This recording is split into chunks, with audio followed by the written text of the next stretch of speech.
문제만 있었습니다. 종교적인 사람들뿐만 아니라 그리고 상인들뿐만 아니라 교육적으로도 사회적인 사람들도 막 그곳으로 몰려들었습니다.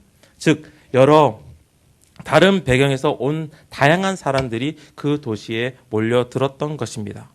그렇기 때문에 이 고린도라는 지역은 정말 다양함이라는 특성을 가지고 있었는데 그 다양함이라는 특성을 가진 고린도에 위치한 고린도 교회도 역시 이 다양함이라는 특성을 가지고 있었겠죠. 그리고 서로 다르다라는 것은 다양함이 많다는 것은 많은 유익을 가져올 수 있지만 다른 한편에서는 어떠한 위험 요소도 가지고 있었습니다. 그리고 그 위험 요소가 고린도 교회의 문제로서 부각이 되었던 것입니다. 그렇기 때문에 바울은 고린도 1장부터 마지막 장까지 고린도 교회에서 일어나고 있는 그 문제들을 하나하나씩 집어가면서 거기에 대한 대답을 던져주고 있습니다. 1장에서 4장까지는 교회의 분열, 그들 가운데 일어났던 차이에 대해서 그들 가운데 일어났던 그 분쟁에 대해서 이야기를 하고 있고 5장과 6장에서는 도덕적인 성적인 문제를 건드리고 있으며 7장에서는 결혼의 문제, 8장에서 11장까지는 우상에 바쳐진 음식을 먹는 문제에 대해서 11장에서 14장까지는 예배에 대해서 건드리고 있어요. 하지만 이 문제들을 좀 계속 좀 살펴보다 보면 이 모든 문제들을 두 가지의 종류로 저희들이 모일 수 있는데 그것은 무엇이냐면 다양성 때문에 따라오는 바로 다름 때문에 오는 문제였으며 또 다른 이유는 세상의 가치관이 교회 안으로 들어왔다라는 문제가 있었다라는 것입니다. 분열의 문제를 보면 그들은 본인들이 아볼로에 속했다, 게바에 속했다, 그리스도에게 속했다, 바울에게 속했다라고 말하면서 그들이 누구에게 배웠는지, 누구를 더 존경하는지를 이야기하면서 그들 안에 분쟁이 있었다라고 이야기를 하고 있어요. 결국은 그들이 누구에게 배웠다라는 그런 차이점에서 다름에서 오는 분쟁의 문제였습니다. 성적인 문제는 그 도시가 워낙 성적으로 타락한 도시였기 때문에 특별히 이방신 아프로디테 신전에는 1000여 명이 넘는 여사제가 상주했으며 또 그들과 관계를 맺는 가운데서 그 여신을 기쁘게 한다라는 그런 마음, 그런 가치가, 그런 생각들이 있는 그 도시 가운데서 그 가치관이 교회 안으로 들어왔다라는 것입니다. 우상에 바쳐졌던 음식을 먹는 문제도 바울은 이야기를 하면서 신앙의 차이에서, 신앙의 다름에서 오는 문제였음을 이야기하고 있습니다. 그리고 또한 예배 또한 결국은 가치에 대한 문제로 그는 풀어갑니다. 결국은 이 두 가지로 나눌 수 있는 거예요. 다름에서 오는 분열의 문제와 그리고 가치관이 세상의 가치관이 교회에 들어옴으로써 생기는 문제. 그리고 오늘 말씀을 나누면서 바울이 이 문제에 대해서 어떻게 대답을 하고 있는지, 어떻게 고린도에 있는 교회에게 이렇게 반응을 하고 있는지를 보면서 한번 예수 그리스도의 복음을 다시 한번 나누려고 합니다. 바울이 서로의 다름에서 일어나는 분열에 대해서 어떻게 대답하고 있습니까? 그는 먼저 그들의 분열의 문제를 좀 더 근본적인 문제로 바라봅니다. 그리고 바울은 그 분열은 다르기 때문이 아닌 어떠한 차이가 있어서가 아닌 우리 자신이 자기를 높이고자 하는 교만에서 나온다라고 바울은 이야기하고 있어요. 고린도전서 4장 6절에서는 그는 이렇게 이야기합니다. 이는 너희로 하여금 기록된 말씀 밖으로 넘어가지 말라 한 것을 우리에게서 배워 서로 대적하여 교만한 마음을 가지지 말게 하려 함이라 라고 바울은 이야기를 합니다. 그들 가운데 분열이 있었다라는 거예요. 그런데 그 분열은 그들이 누구에서 배웠느냐, 누구에게 속았느냐, 그들이 어떤 배경에서 왔느냐, 그 다름에서 생기는 것이 아니라 그들이 가지고 있는 내 자신을 높이고자 하는 그 교만한 마음 때문에 분열이 일어났다라고 바울은 설명하고 있습니다. 많은 청소년들이 관계 가운데서 어려움을 느끼고 있어요. 그런데 청소년뿐만 아니라 현대의 많은 사람들은 관계를 맺어가는 것을 참으로 어려워합니다. 그리고 관계 안에서 어려움이 생기면 너무나 힘들어하는 사람들을 볼 수 있어요. 왜 관계가 불편해지고 때로는 관계 안에서 갈등으로 시작해 싸움까지 번지게 됩니까? 단지 달라서 그런 것은 아닌 것 같아요. 왜냐하면 우리 모두 다 다르기 때문입니다. 그렇지 않나요? 다 달라요. 저라는 김마태가 지금 요 모든 것을 채우고 있지 않잖아요. 그렇죠? 모든 사람이 다 다릅니다. 그럼에도 불구하고 우리 안에서 지금 어떠한 갈등이나 분쟁이 일어나지 않습니다. 그렇기 때문에 분쟁, 분열이라는 것은 단지 달라서 생기는 것은 아닌 것 같아요. 언제 분열이 생겨납니까?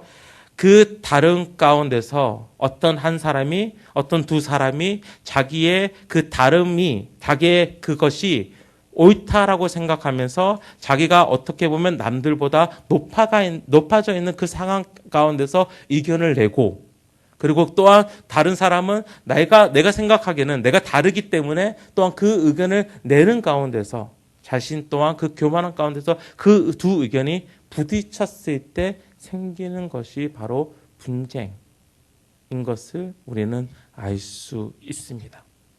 그렇기 때문에 분쟁의 문제는 단지 다름의 문제가 아니라 우리의 교만, 높아지려고 하는 그 마음 때문이라는 거예요. 그래서 이에 대한 바울의 대답은 높아짐이 아닌 낮아짐을 이야기하고 있습니다. 강함이 아닌 약함을 말하고 있으며 지혜로움이 아닌 어리석음을 이야기하고 있습니다. 교만이 아닌 겸손을 말하고 있으며 결국은 그 겸손 가운데서 가장 약해 보이는, 가장 어리석어 보이는 십자가를 바울은 이야기를 합니다. 그리고 그 십자가를 이야기하면서 가장 약한 곳으로, 가장 어리석은 곳으로 향하신 예수님을 이야기하고 있다라는 것입니다. 저희들 17절 말씀 다시 한번 읽도록 하겠습니다. 17절 말씀입니다. 그리스도께서 나를 보내심은 세례를 베풀게 하려 하심이 아니요 오직 복음을 전하게 하려 하심이로되 말의 지혜로 하지 아니함은 그리스도의 십자가가 헛되지 않게 하려 함이라. 이제 저희들 10절 말씀 이후에 보면 계속해서 분열이 일어나는 그것에 대해서 바울은 이야기를 하고 있어요. 그런데 바울은 이것을 이제 찍으면서, 종지부를 찍으면서 그가 얘기하는 것은 무엇이냐면, 이 분쟁이 있는데 나는 이 분쟁을 일으킬 수 있는 원인을 제공하러 온 것이 아니라, 내가 어떤 사람을 세례를 베품의 그 목적이 있는 것이 아니라 누구를 전하기 위해서, 이 그리스도를 전하기 위해서, 복음을 전하기 위해서 본인은 부르심을 받았고 그렇게 했다라는 것입니다. 이 그리스도를 지금 보여주고 있는 것이에요. 그리고 18절 말씀 저희들 함께 읽겠습니다. 십자가의 도가 멸망하는 자들에게는 미련한 것이요 구원을 받는 우리에게는 하나님의 능력이라. 23절 말씀 함께 읽겠습니다. 우리는 십자가에 못 박힌 그리스도를 전하니 유대인에게는 거리끼는 것이요 이방인에게는 미련한 것이로되. 십자가는 당시 사형 도구였습니다. 히브리서 말씀에 보면 나무에 달린 자는 죽음, 저주를 이야기한다라고 이야기하면서 이 십자가는 죽음과 저주의 상징이었습니다. 그렇기 때문에 23절의 말씀과 같이 유대인에게는 거리끼는 것이었어요. 왜냐하면 유대인에게는 어떻게 메시아라는 사람이 저주를 받을 수 있는가라는 생각을 불러올 수 있기 때문입니다. 그럼에도 불구하고 바울은 예수 그리스도의 십자가를 이야기하면서 이것밖에 말할 게 없다라고 이야기하고 있는 것입니다. 예수님의 모든 사역들을 생각해 봅시다. 그리고 십자가 또한 결국은 예수 그리스도의 낮아지심을 이야기하고 있는데 예수 그리스도의 모든 사역은 높아짐이 아닌 낮아짐이었습니다. 교만함이 아닌 겸손이었다라는 것입니다.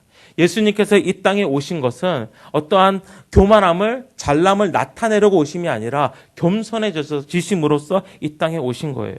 이 땅에 오신 것은 그의 겸손함을 우리는 볼 수 있습니다. 그의 매맞음과 십자가 또한 그의 겸손함을 보여줍니다. 그의 죽으심은 겸손의 절정이었습니다. 우리가 예수님을 생각해 보면 충분히 교만해도 되시는 분이에요. 아니신가요? 그럴 자격이 있는 거예요. 예수님께서 어떤 자기 자신을 높이면 그게 교만함이 아닌 거죠. 왜냐하면 그러신 분이니까. 충분히 교만해도 되시는 분이 낮아지셨습니다. 그리고 그 낮아진 가운데서 분열을 평화로 이루신 분이 바로 예수 그리스도이십니다. 그리고 그 바울은 여기서 고린도가 겪고 있는 이 분열의 문제, 결국은 그 마음에서 일어나는 교만의 문제를 예수님의 약해지심, 겸손하심이 대답이라고 그는 고린도 교회에게 이야기를 하고 있는 것입니다. 고린도 교회의 두 번째 문제는 무엇입니까? 이미 나눠온 것 같이 세상적인 가치관이 교회 안에 그대로 들어왔다라는 것입니다. 그렇다면 바울은 여기서 어떻게 그 문제에 대해서 대답하고 있습니까? 바울은 다시 한번 예수님의 십자가를 이야기하고 있습니다. 저희들 22절 말씀 함께 읽겠습니다. 22절 말씀입니다. 유대인은 표적을 구하고 헬라인은 지혜를 찾으나. 이것이 어떻게 보면 세상이 찾고 있는 가치인 것 같아요. 여기서 말하는 표적이라는 것은 능력으로도 우리가 볼 수 있을 것 같습니다. 바로 능력과 지혜를 세상에서는 찾고 있다라는 것입니다. 그것에 가치를 두고 있다라는 것입니다. 그런데 여기서 그리고 결국은 여기에 대해서 바울은 대답을 요구하지 않는 질문을 이제 던지게 되는데 저희들 20절과 21절 말씀 함께 읽도록 하겠습니다. 20절 22절입니다. 지혜 있는 자가 어디 있느냐? 선비가 어디 있느냐?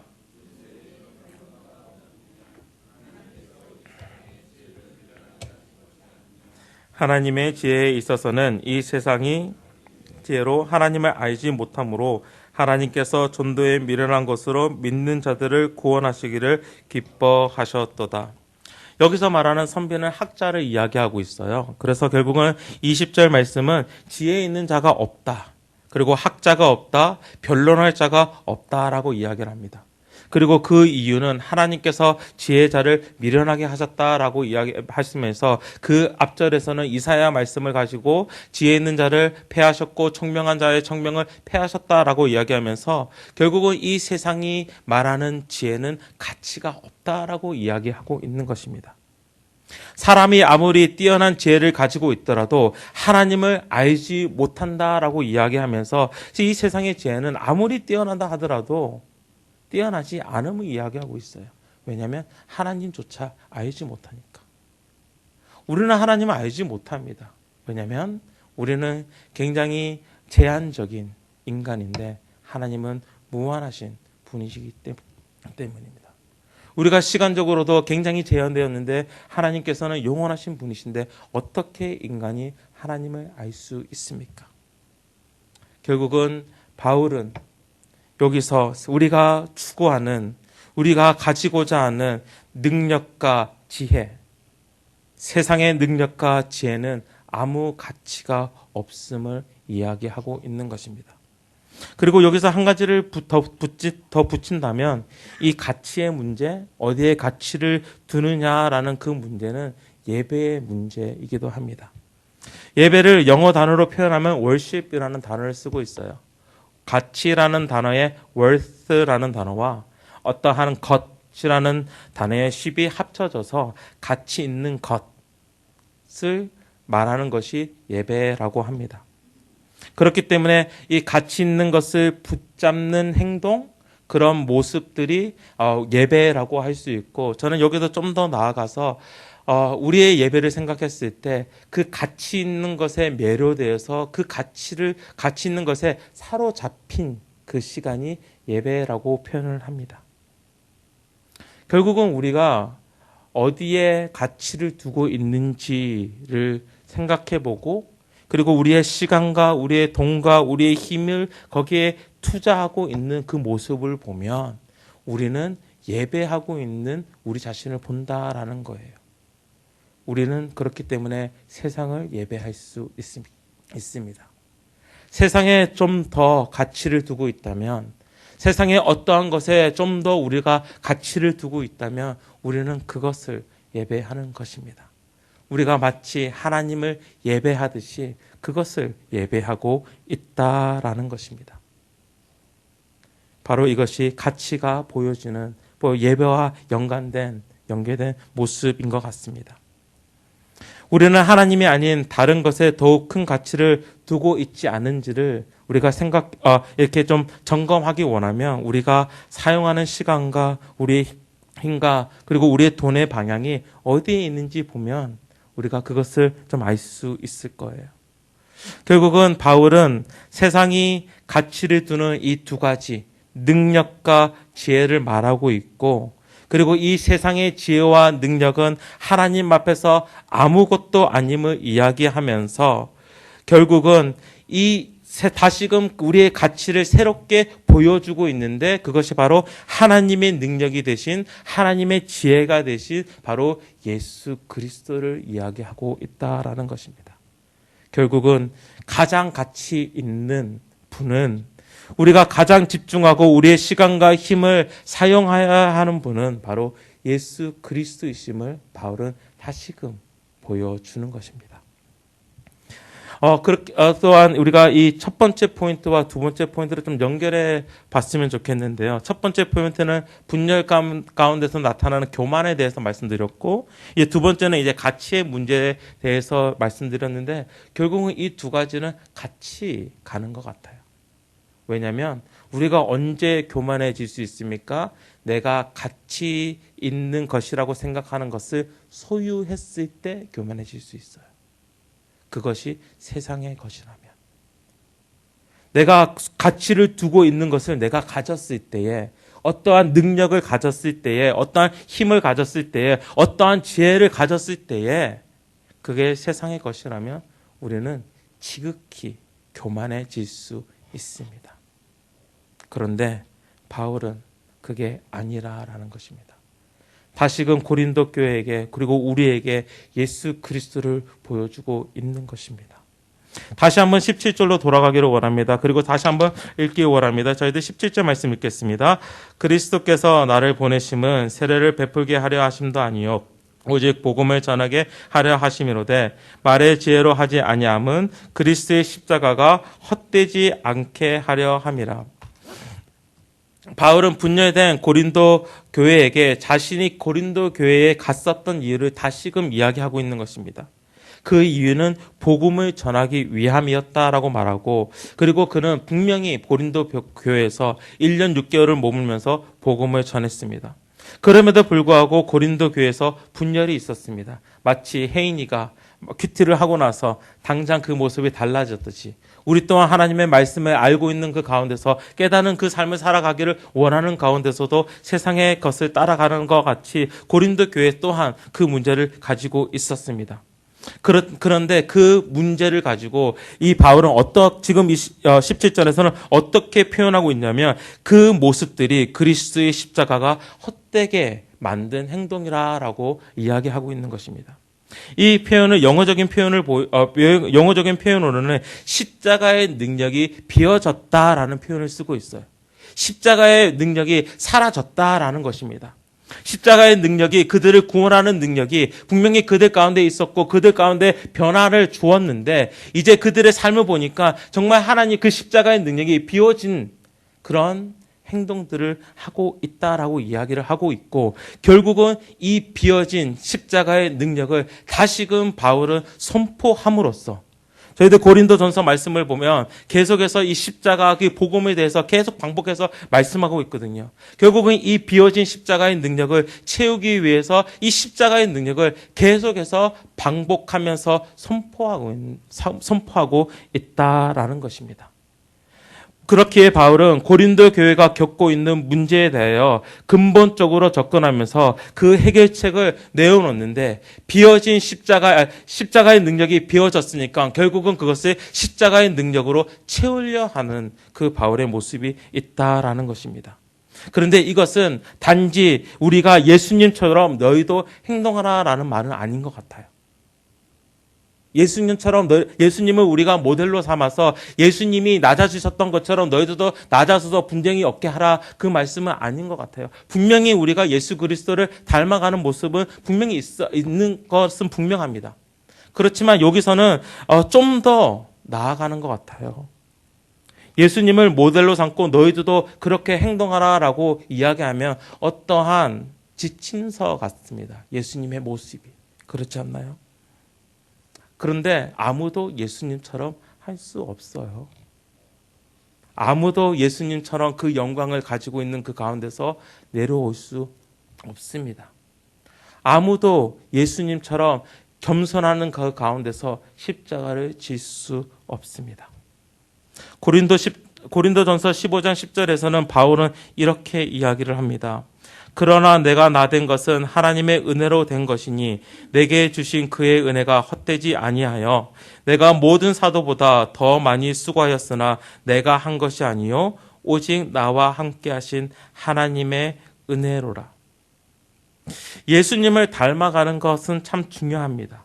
그렇지만 그것보다 더 중요한 것, 우리는 하나님의 은혜를 늘 기억하여야 합니다. 바울이 십자가와 예수 그리스도를 말하는 이유가 바로 여기에 있습니다.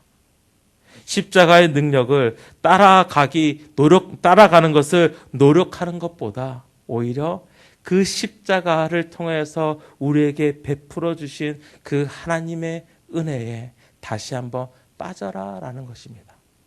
그런데 놀라운 일은 우리가 그 하나님의 사랑 안에 빠질 때에 정말 우리가 다시 한번 예수 그리스도께서 하신 그 십자가상에서 하신 하나님의 구원의 능력에 빠질 때에 우리의 어떠한 노력으로 그분을 닮아가려 하는 것이 아니라 오히려 은혜 때문에 그 삶을 살아갈 수 있다라는 것입니다. 그렇기에 바울은 이 고린도 교회가 겪고 있는 문제에 대해서 어떠한 지친서보다는 무엇을 하라 하지 말라라는 지친서보다는 예수 그리스도를 이야기하는 것이고 다시금 내가 너에게 전했던 복음을 기억하며 그 사랑 안에 그 복음 안에 그 은혜 안에 빠지기를 부탁하고 있는 것입니다.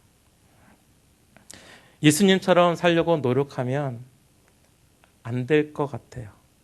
아무리 노력해도 우리는 예수님처럼 살 수 없습니다. 그런데 우리가 매일 삶 가운데서 하나님의 은혜를 기억하면서 하나님의 은혜를 감사하면서 살다 보면은 예수님처럼 살지 않을까 생각이 듭니다.